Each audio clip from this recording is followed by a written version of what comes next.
Start करने से पहले दुआ कर लेते हैं। यूनिट में बरकत रहे, अल्लाह की मदद रहे। दुआ कर लेते हैं। रब्बिश रह ली सदरी वयस्सिर ली अमरी वहलुल उक़दतम मिन लिसानी यफ़क़हू क़ौली। ए अल्लाह, इस काम को के लिए मेरा सीना खोल दे और मेरा काम आसान कर दे और मेरी ज़बान की गिरा खोल दे ताकि लोग मेरी बात समझ सकें। तो उससे पहले भी ये दुआ कर लिया करें। ज़बान कई बात होती है, वहाँ होता है, बंदे का बयान नहीं किया जा रहा होता। ये दुआ कर लिया करें टॉक्स वगैरह में, बाइबल से पहले, लॉन्ग केस से पहले। अच्छा, अब क्या है कि हमने ये नेफ्रोलॉजी के स्टार्ट में मैंने प्रोटीनूरिया की कुछ बातें करी जो बहुत इंपॉर्टेंट है। यूजुअली हम प्रोटीनूरिया पढ़े बगैर नेफ्रोलॉजी स्टार्ट कर लेते हैं और अगर पेपर में अप्रोच टू प्रोटीनूरिया आ जाए तो हमें बोलना ही नहीं आ रहा होता। पेपर में बना देते टॉक्स में अप्रोच टू प्रोटीनूरिया आ सकता है स्टेशन तो, और वैसे भी प्रैक्टिकल वर्क में बड़ी इंपॉर्टेंट बात है क्लिनिकल पॉइंट ऑफ व्यू से भी और प्रैक्टिकल पॉइंट ऑफ व्यू से। तो हम शुरू करते हैं। नॉर्मल प्रोटीन एक्सप्रेशन कितनी होती है? लेस देन 4 mg पर मीटर स्क्वायर पर आवर। ठीक है, अब नॉर्मल होगी 4 से 40 तक, नॉर्मल लेस देन 4, एब्नॉर्मल 4 से 40। लेकिन ये भी नेफ्रोटिक रेंज, नेफ्रोटिक रेंज क्या है? ग्रेटर देन 40 mg पर मीटर स्क्वायर पर आवर। क्या है? ग्रेटर देन 40 mg पर मीटर स्क्वायर पर आवर। ये है नेफ्रोटिक रेंज प्रोटीनूरिया। अच्छा, अब क्या है? एक माइक्रो एल्ब्यूमिनूरिया की टर्म भी यूज होती है जब हम डायबिटीज नेफ्रोपैथी पढ़ेंगे, वहां भी वो जिक्र होगा इसका। और ये भी जब हम डायबिटिक नेफ्रोपैथी, जब हम डायबिटीज का लॉन्ग केस चल रहा होता है, वहां माइक्रो एल्ब्यूमिनूरिया का जिक्र होता है। क्या है माइक्रो एल्ब्यूमिनूरिया? तो पता चाहिए कि ये है कि यूरिनरी एफिशिएंसी की माइक्रो है, थोड़ी सी आगे पढ़ लेंगे कितनी, ये 30 टू 30 टू 302 का है, तो ये थोड़ी सी इस रेंज में है, 30 टू 300। अच्छा, अब क्या है कि urinary efficiency of 30 to 300 milligram per gram on at least 2 to 3 samples. ठीक है, ये है micro albuminuria. It is check to assess the risk of, इससे रिस्क पता चलता है कि क्या ये ग्लोमेरुलर डायबिटीज वाले होते हैं, चेक करनी होती है नेफ्रोपैथी। तो risk of progressive glomerular in the patient with diabetes mellitus, तो माइक्रो एल्ब्यूमिन बोले थे, माइक्रो एल्ब्यूमिनूरिया। ठीक है, तो ये चीज होती है, ये चीज बताती है। तो क्या है ये? डेफिनेटली पता चाहिए यूरिनरी एफिशिएंसी ऑफ 330 टू 300। ठीक है, और on to at least 2 to 3 sample. It is check to assess the risk of progressive glomerular in patient with diabetes mellitus. ठीक है, तो ये टर्म होगी। फिर नॉर्मल फिजियोलॉजी वैसे कांसेप्ट है, a small amount of protein जो कि नॉर्मली एक्सक्रीट हो रही होती है, अगर तो mostly consist of time hotspot protein. ये हमने पहले फिजियोलॉजी और बायोकेमिस्ट्री में पढ़ते थे, यूरोमोडेलिन। ठीक है, ये है क्या? Protective glycoprotein secreted by the tubules that inactivate the cytokines. क्या कांसेप्ट इसका? Normal urine can it is not absolutely protein free, it contains tiny physiological protein. Protein जो टेम हॉटस्पॉट है फिजियोलॉजिकल है, ये नुकसानदेह चीज नहीं है। The main normal urine protein क्या है? ये टेम हॉटस्पॉट है। ठीक है, which is produced by the renal tubules, not leak from the blood through the glomerulus, ये नहीं लीक होगी। ठीक है, protein urine districts, लेकिन जो district होती है it mainly detects albumin, so this normal tubular protein is not picked up and healthy urine still reads negative. ठीक है, तो ये वैसे आपको एक फिजियोलॉजी बताई चीज की बुक में लिखी थी। अच्छी, ये अच्छा कांसेप्ट है इसका। अच्छा, फिर क्या है कि आपने अभी district का भी आपसे पूछा इंटरप्रिटेशन, ये बात आपकी ना बायो में इंटरप्रिटेशन की पूछते होते हैं। ठीक है, तो लेकिन आप सारा बड़े कहीं ना रिटर्न में सवाल ना कांसेप्ट से अप्रोच से बन के आ जाता है और नहीं से छोड़ा होता है वो ना उसे समझ में क्या चलेगा। तो नेगेटिव है लेस देन 10, रेस है 10 टू 29 मिलीग्राम पर डेसीलीटर, 1 प्लस है 30 टू 100, 2 प्लस है 100 टू 300, 3 प्लस है 300 टू 1000, 4 प्लस है 1000। याद कर लो,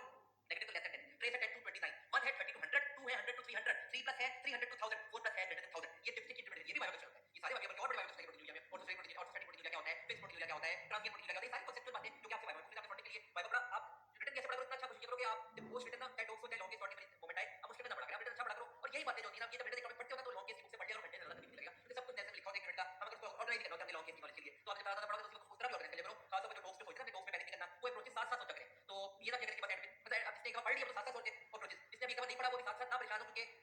कुछ यूनिट एक चीज की ना, एक चीज एक यूनिट लिखी होती है, एक दूसरी यूनिट लिखी होती है, सिंपल जॉइंट पेन की बात ले, वो कार्डियोमेटिक भी पढ़ना उसके लिए, अपने रूमेटोलॉजी भी पढ़ना है। ठीक है, ये वगैरह एसएलई। ठीक है, तो वो फिर आप कंफ्यूज हो जाएगा एक चीज पकड़ के बैठ जाओ। तो कभी कभी पढ़ लियो तो अप्रोचेस की तरफ जाया करो, या अगर पहली दफा पढ़ रहे हो या एक दफा पढ़ लिया या जब एक कोर्स पूरा हो जाएगा उसके बाद आप अप्रोचेस का भी सोचना शुरू कर सकते हैं। पहली बार बना आपका रिटर्न की बात करते हैं, अगर आपने पहली बार चांस लिया एक चीज जो कि 10 इंच उसका प्रश्न लगा दे सोच सोच में, तो फिर तो काम खराब होगा। तो रिटर्न को रिटर्न ऐसा पढ़ो कि रिटर्न कहना पता भी पता चले बस टॉक्स निकालो सीपीएस वाले, तो आपका हो जाएगा बस। अब बस टॉक्स की बुक पकड़ो, प्रोसेस कर जल्दी बस और जाके टॉक्स पॉइंट। अच्छा, अब क्या है? तो अब false positive proteinuria, false positive proteinuria, false negative का बात है, ये भी बायो पूछती है, बायो की चीज है, लेकिन रिटर्न में कुछ भी आ सकता है। ये बात है, ये टॉपिक है ना, उसमें रिटर्न में कुछ भी आ सकता है। हां, उस टॉपिक से वैसे ही आपके करने वाले नहीं, हर यूनिट में जैसे टॉपिक छोटे-छोटे होते हैं जो करने वाले है ही एग्जाम पॉइंट ऑफ व्यू से, लेकिन जो करना है टॉपिक को अच्छा करना है, परफेक्शन करने की कोशिश करें। अब फॉल्स पॉजिटिव प्रोटीन यूरिया का हो सकता है सिंपल, जो हमने रटा लगाया था फॉल्स पॉजिटिव का कि अल्कलाइन यूरिन जो है पीएच ज्यादा अल्कलाइन है और कंसंट्रेटेड है, अल्कलाइन है पीएच भी ज्यादा कंसंट्रेशन भी ज्यादा, याद करना है। ठीक है, और डब्ल्यूबीसी भी ज्यादा, कंसंट्रेशन ज्यादा, डब्ल्यूबीसी ज्यादा है। ठीक है, तो पीएच ज्यादा है, एक जगह 7 लिखा है टेक्स्ट में, 7 लिखा है टेबल में 8 लिखी है पीएच। ठीक है, टेक्स्ट और टेबल में कुछ डिस्क्रिपेंसी क्या वर्ड यूज करते हैं, ये डिफरेंस है इसमें। ठीक है, कैसे कि जिस तरह हमने देखा था कि हां टेक्स्ट में भी नेफ्रोटिक में ना 8 वीक लिखा हुआ है, हालांकि अब जब वो 4 वीक्स एडवर्टाइजमेंट में आ गया है तो टेक्स्ट नहीं टेबल में, तो कुछ चीजें टेबल में चेंज नहीं है में। तो ठीक है, आप मेन पॉइंट क्लाउड रखो कि यूरिन की पीएच ज्यादा, यूरिन की कंसंट्रेशन ज्यादा और blood contamination by urea prolonged immersion कीजिए। वजह क्या है कि यूरिन की पीएच ज्यादा होगी तो इट ओवरकम द डिस्ट्रिक्ट, अभी बेसिक हो गया ना, तो it overcome the district acidic buffer, तो हो सकता है false positive proteinuria. Blood contamination अगर होगी, साथ में ब्लड कंटैमिनेशन, तो प्लाज्मा प्रोटीन की ऐड होगी डायरेक्टली यूरिन, तो आपका मसला होगा। फिर हाईली कंसंट्रेटेड है तो normal trace protein are artificially concentrated, तो ये फॉल्स पॉजिटिव यूरिया। आपको वजह पता है तो आपको पता तो बैठ जाएगा कि फॉल्स पॉजिटिव यूरिया किस में आता है। रट्टा किसी का लगा, हर चीज का कांसेप्ट सोचा करो। ठीक है, bio urea WBC release the cellular protein in the urine, prolonged district immersion causes away the chemical effect of. फिर फॉल्स नेगेटिव का होती है उसका उल्टा, यहां हाई पीएच था तो वहां लो पीएच होगा, यहां हाई कंसंट्रेशन थी यहां डाइल्यूट यूरिन था। ठीक है, तो क्या है इसमें लो यूरिन पीएच। ठीक है,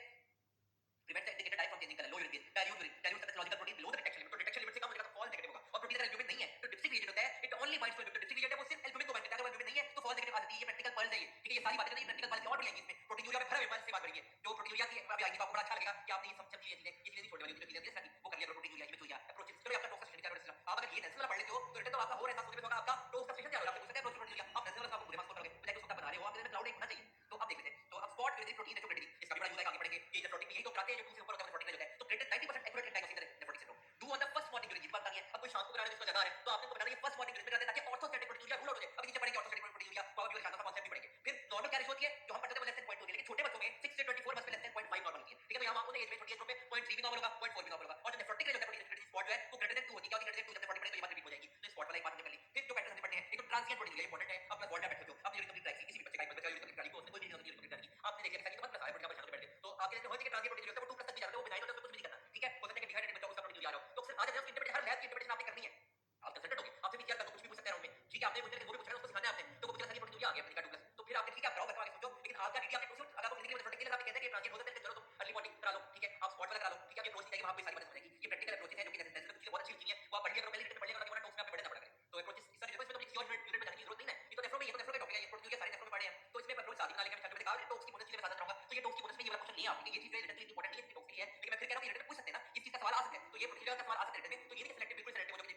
कहेंगे आप परेशान हो सर आप रिटर्न में टॉक्स के लिए पढ़ा रहे हैं, ये जो मैं टॉक्स पे पढ़ाऊंगा ना इंशाल्लाह वो रिटर्न के लिए भी फायदेमंद होगा, आपका भला ही होगा उसमें, तो आपका कोई ऐसी चीज नहीं हो जिसमें आपको क्या भला ना हो, तो सोच के ही मैं ये पढ़ा रहा हूं, वरना क्रैश में ये सारी प्रोडक्ट डेली जाता है, लेकिन एक्सटेंसिव कोर्स में हक है कि ये चीजें भी करती जाए और इंपॉर्टेंट है, इस सवाल बिल्कुल आ सकते हैं, आपकी अप्रोचेस बेस पे आपके सवाल आते हैं, अब बहुत प्रैक्टिकल है, सवाल आ रहा है बैठे हो, तो ये सोचना है हर सवाल में हर टॉपिक में सोचना है कि मैं अगर बैठा हूं मैं कंसल्टेंट हूं तो मैंने क्या करना है, आपने कहा ये फिजिकल नॉलेज सीखेंगे इंशाल्लाह, ठीक है, तो अब क्या है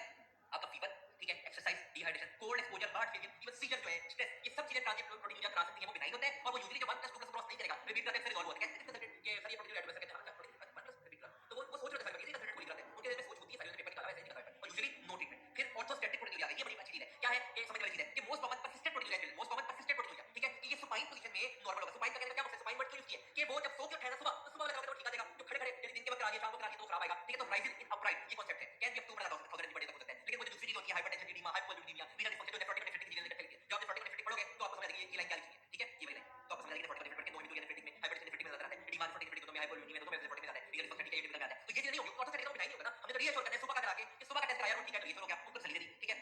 तो अब क्या है कि कंफर्म कैसे करना है, ठीक है, फर्स्ट मॉर्निंग ड्यूरिंग अब फर्स्ट मॉर्निंग का ऑर्थोस्टैटिक को कैसे कंफर्म करना है वो रीअश्योरेंस तक बात है, तो सलीले देंगे तो फर्स्ट मॉर्निंग कराओ ड्यूरिंग नेगेटिव है या ट्रेस है plus normal protein ratio created in all 3 consecutive days, तो आप रीअश्योर करो, ठीक है, कंफर्म यू करना है आपने नेफ्रोटिक को नोट करना है आपने पेशेंट 1+2+ के साथ, क्योंकि यही अप्रोच आपके प्रोटीन में है ना, एडिमा वगैरह में नहीं है, अक्सर आते प्रोटीन लगता है ये 2+ आ गए, तो आपने ये करना है आपने फर्स्ट मॉर्निंग को करना है कि आपने स्पॉट करना है वो 3 कंसेक्यूटिव डेज में नॉर्मल, अगर नॉर्मल है और 3 कंसेक्यूटिव डेज, ठीक है, या डिस्ट्रिक्ट में नेगेटिव है या ट्रेस है, ठीक है, ठीक है, और 3 कंसेक्यूटिव टॉपिक कहने के बस ये छोड़ दो, ये सिर्फ ऑर्थोस्टैटिक, हां तो ऑर्थोस्टैटिक का बताओ चाहिए, ट्रांजिट का बताओ चाहिए, कॉजेस बताओ चाहिए, ठीक है, ये एक्सरसाइज डिहाइड्रेशन और इसके अलावा इसका कांसेप्ट क्या है ऑर्थोस्टैटिक का, ऑर्थोस्टैटिक का क्या हो गया, ऑर्थोस्टैटिक कांसेप्ट है कि standing upright posture puts extra haemodynamic stress, जो अपराइट पोस्चर पे खड़ा है तो एक्स्ट्रा हेमोडायनामिक स्ट्रेस पड़ रहा है on the kidney filter in सब चिल्ड्रन, तो kidney Venus glomerular pressure transiently वो क्या करेगा, प्रेशर राइज करेगा, Venus glomerular pressure a little albumin leaks, तो यूरिन एल्ब्यूमिन लीक कर गया और डे टाइम यूरिन प्रोटीन वो पॉजिटिव आ गई, ठीक है, अब क्या करेंगे हम लाइन जब ओवरनाइट कोई बंदा लेट गया लाइन सुपाइन ओवरनाइट ओवरनाइट से लेटर आएगा, मुझे स्ट्रेस ऊपर की बात की हेमोडायनामिक स्ट्रेस की वो नहीं होगा, ग्रेविटी का भी रोल नहीं होगा, ठीक है, remove stress pressure returns to normal, ठीक है, तो प्रोटीन लीक स्टॉप हो जाएगी, प्रेशर नॉर्मल रिटर्न करेगा तो लीकेज स्टॉप हो जाएगी, तो first morning urine is normal to trace with a normal protein ratio, normal protein ratio, ठीक है, तो ये बता रहा है सुपर ठीक है इसमें था, इसका मतलब वो ऑर्थोस्टैटिक था,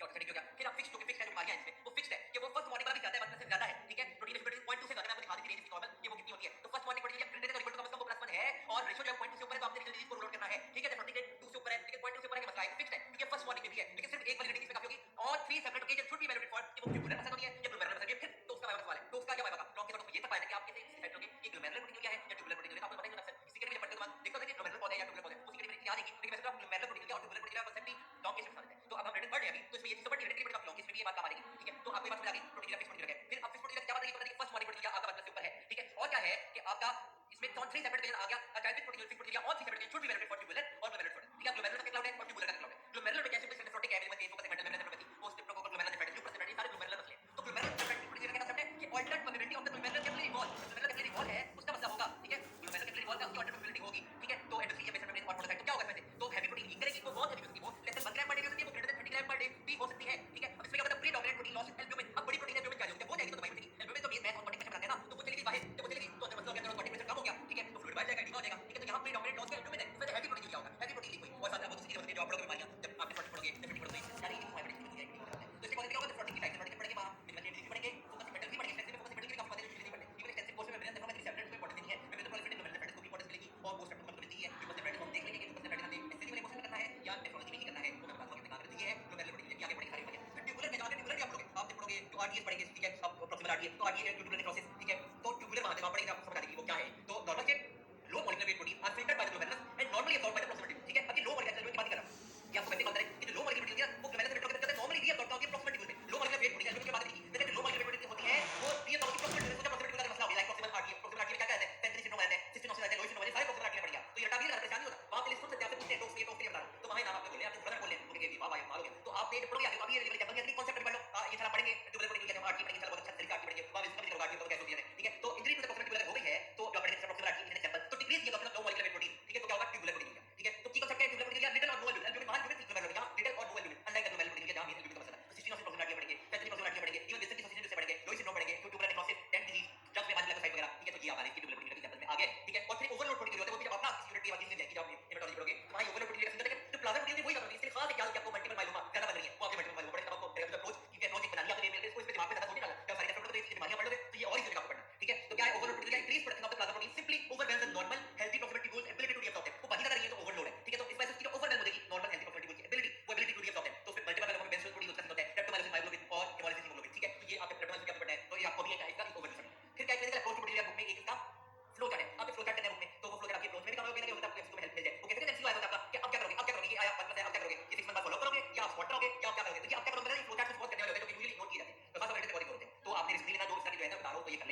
केमिस्ट्री, फिजिकल केमिस्ट्री, बीपी देखते हैं, नेफ्रोटिक प्रोडक्ट काफी टाइप का बीपी आता है, ठीक है, ज्यादा बहुत है, ठीक है, आप यूरिया क्रिएटिनिन, इलेक्ट्रोलाइट, एल्ब्यूमिन, ठीक है, कोलेस्ट्रॉल, C3C4, ये C3C4 किस टाइप ऑफ नेफ्रोटिक में ज्यादा है पढ़ोगे आप, और किसमें C3 का मसला होता है, किसमें C4 का मसला होता है, ठीक है, एल्ब्यूमिन तो ज्यादा ही नेफ्रोटिक, कोलेस्ट्रॉल से ज्यादा होता है, ANA, SLE का ऑटोइम्यून कॉज होते हैं, ठीक है, FB secondary nephrotic, digital ultrasound, ये बायोप्सी की ये सारी चीजें ना अभी परेशान है, नेफ्रोटिक प्रोडक्ट समझ जाएगा कि ये क्या चीज बनी है, लेकिन आप सिर्फ ये याद और इस तरह का तो प्रोसेस नंबर पूरी मजबूत करके रिएक्शन जैसे प्रोसेस नहीं है, मतलब रिटर्न करता है, तो इसलिए प्रोटीन होती है और यहां से फ्लो चार्ट होते हैं, सीधे फ्लो चार्ट हो गया, कहीं ना कहीं आपने हेल्थ तो करेंगे, अब आपका क्लिनिकल आता है, तो ये प्रोटीन का आपका एक हो गया। अब नेफ्रोटिक का पढ़ते हैं, नेफ्रोटिक हमेशा स्टोरी से स्टार्ट करनी है, ठीक है, तो नेफ्रोटिक स्टोरी क्या है कि 9 साल का बच्चा रूरल एरिया से वो आया ओपीडी में, ठीक है, विद कंप्लेंट क्या थी, स्वेलिंग अराउंड आईज, क्या मतलब swelling around eyes noticed early in the morning, swelling around eyes noticed early in the morning, family thought that it was due to lack of sleep, उन्होंने किसी ने कह दिया यार इन्फेक्ट ने काटा रात में, तो किसी ने सीजन लड़की है, तो वो गए फेमस क्वैक के पास, क्वैक ने कह दिया ये तो इलेक्ट्रिक कंडक्टिविटी है, उसने जो सारी टिका पेरियोड से सेल उसने कहा यार रात को काट दिया उसकी, ठीक है, तो उसने क्या आइस पैक प्रिस्क्राइब किया, ठीक है,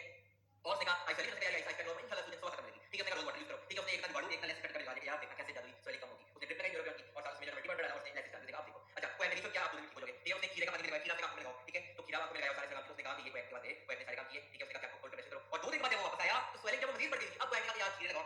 नाना जी ने खीरे लगाए ना, तो खीरे लगाओ तुम्हें देखना तो आपको नुकसान भी आ जाएगा और इसके अलावा आपका जो स्वेलिंग कम नहीं तो खीरे लगाया उसके बाद, ठीक है, आपको खीरे अब शायद टोट के टेक्निकल डॉक्टर आप क्या हुआ 1 वीक लेटर अब थिंग सेम नहीं है, स्वेलिंग क्या वो आपको पहली ऑपरेशन शुरुआत की पहली ऑपरेशन आंखों से फेस एब्डोमेन फीट मिलेगी, ठीक है, चेहरे पे पेट में पांव में, ठीक है, डॉय को स्पेशल बॉडी साइड मिलेगी, ठीक है, जब like body swelling become obvious, ठीक है, ड्यूरिंग आउटपुट का शुरू हो गया, इरिटेबल है, फुल इंक्रीजिंग डिस्कम्फर्ट, अब तक वह गायब हो चुका था, अब लोग और मिले क्या है, ठीक है, ताकि वो प्रॉपर मेडिकल केयर मिले, ठीक है, अब ये देखो पेट की बीमारी, ठीक है, ये पेट सूजा हुआ है, ठीक है, फैटी हुई पड़ी है, सिट लाइक एम्बैगस, अच्छा पेट क्या है, पेट की बीमारी पॉजिटिव फ्लूइड सिला है, फैटी बता रहा है, एब्डोमिनल डिस्टेंशन विद फ्लूइड सिल पॉजिटिव, ठीक है, और सिग्निफिकेंट वेट के साथ बीमारी का बीपी का बीपी देखो तो रिपोर्ट का करेक्ट ओपीडी में हर साइज का ये प्रोब्लम का बता दो, ये नौकरी ऐसा जाती है, ओपीडी करनी है तो परफेक्शन दिखा दो, नहीं तो क्या करो नौकरी, ठीक है, तो क्या है कि दुनिया में प्रोटीन क्या है, आप इन्वेस्टिगेट करोगे स्पॉट करा दोगे, स्पॉट करा दोगे प्रोटीन करेंगे, वो 2 से ऊपर आ गई है, एल्ब्यूमिन कम है, कोलेस्ट्रॉल ज्यादा है, तो ये क्या है, ये नेफ्रोटिक सिंड्रोम है, ठीक है, तो यहाँ ओपीडी में बैठे हो तो आपके लिए नेफ्रोटिक सिंड्रोम को डायग्नोस करना और उसकी फर्स्ट लाइन मैनेजमेंट स्टार्ट करना आपके लिए आसान है, आप कर सकते हैं, ठीक है, तो अब आ गया आपका डेफिनेशन, नेफ्रोटिक सिंड्रोम और ऐसे कोई अगर रिलैप्स करता है तो भी आप मैनेज कर सकते हैं, ठीक है, नेफ्रोटिक सिंड्रोम क्या है, अगर डेफिनेशन का प्रोटीन यूरिया 3.5 ग्राम पर 24 आवर या इसका प्रोटीन डेफिनेशन कौन सी है, या greater than 40 mg per minute square per hour, nephrotic का प्रोटीन कौन सा होता है, greater than 40 mg per minute square per hour, इधर या ये वाला nephrotic greater than 40 mg per minute square per hour, ठीक है, अब आ गया है greater 40 mg per minute square per greater than 1000 mg per minute square per day, 40 पर आ रहा है उसको 24 से मल्टीप्लाई करना, 40 मल्टीप्लाई 24 तो कितना बन रहा है 40 24 से 40 90 बन रहा है, 1000 पर डे बता दो, या जो स्पॉट है पर बात की स्पॉट ग्रेटर देन 2 प्लेस, तो ये नेफ्रोटिक की इसकी डेफिनेशन है, ठीक है, अब थियोरी में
कोएगुलेंट स्टेट होगी। कौन सी प्रोग्राम है थ्रोम्बोसिस, प्रोथ्रोम्बोटिक स्टेट, तो आर्टरी प्राइमरी एम्बोलेंस में स्ट्रोक, इन सब का एक लाइफ आपको बताइए, ठीक है? तो ये सवाल हो गया। फिर प्रोटीन यूरिया अगर हो रहा है तो कौन सी प्रोटीन के लिए ग्लोमेरुलर है, तो एल्ब्यूमिन निकल रहा है। अगर एल्ब्यूमिन निकल रहा है, एल्ब्यूमिन यूरिन में जा रहा है, एल्ब्यूमिन यूरिन में तो एल्ब्यूमिन कम होगा बॉडी में, ठीक है? तो एल्ब्यूमिन निकल गया, बॉडी प्रेशर कम होगा, एडिमा हो गया, ठीक है? और एक चीज, अब ये पेल लेने की भी जरूरत नहीं पड़ेगी। पेल कोई आपको फास्ट करने का 40 मिनट का लॉन्ग केस पास करना है, तो आपको ये छोटी-छोटी